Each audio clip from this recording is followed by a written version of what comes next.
Alam mo ba na pag pinagsama-sama mo ang Family Stores Artisanal Espresso, ang ACC Whipping Cream at ang ating Kulata Chocolate Cream ay makakagawa ka ng recipe na pagkasarap-sarap. At dahil Boca Moves ang ating lucky color for the year 2025, ay gumawa nga tayo ng panibagong recipe na alam kong ma-enjoy kayo pag ginawa nyo at ginamit nyo to. Lalong-lalo na at premium ingredients and products ang gamit natin. Tingnan nyo naman kung gaano ka-smooth and creamy ang ating nagawang recipe for today. Ito na yata ang isa sa pinakamasarap na recipe combinations na nagawa natin. Isipin mo naman na pinagsama-sama natin ang mga napakaganda produkto katulad na lamang ng ating Kulata Chocolate Cream na napaka-chocolatey, ang napakasarap and smooth natin na ACC Whipping Cream by Achievers, at ang kayang-kaya ka ipaglaban na Family's Choice Artisanal Espresso, talaga naman makakagawa ka ng produkto na premium na quality pa, at higit sa lahat talaga naman na super sarap na gamitin para sa iyong mga cakes. And take note, hindi lamang siya masarap kundi napaka-smooth at napakadali pa niyang gamitin as an icing para sa ating mga cakes, kasi wala kang makikita mga bubbles at wala ka rin masyado makikita na buo-buo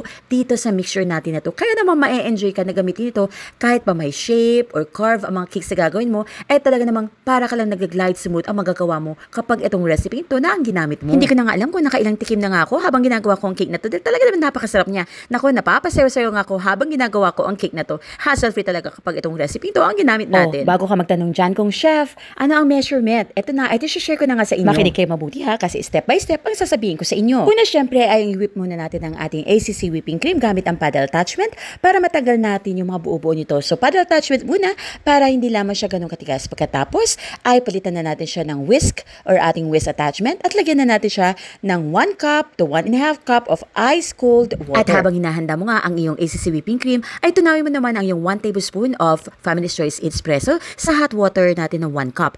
At palamigin lamang natin ito. At pag ready at malamig na, pwede mo na ito ihalo sa iyong ACC Whipping Cream kasama ang 250 grams na Kulata Chocolate Cream. At kapag properly mixed na ang ating mga ingredients, pwede mo nang palitan ang iyong whisk attachment at ilagay mo na ulit ang iyong paddle attachment sa iyong stand mixer. Ginagawa ko ang pagpapalit ng attachment from paddle to whisk to paddle once again para mapatay ko yung mga malalaking bubbles sa aking soft icing. O teka lang ha, sinasabi ko to sa inyo. Sana naman ay hindi na naman ang kinin ng iba ang technique natin na ito.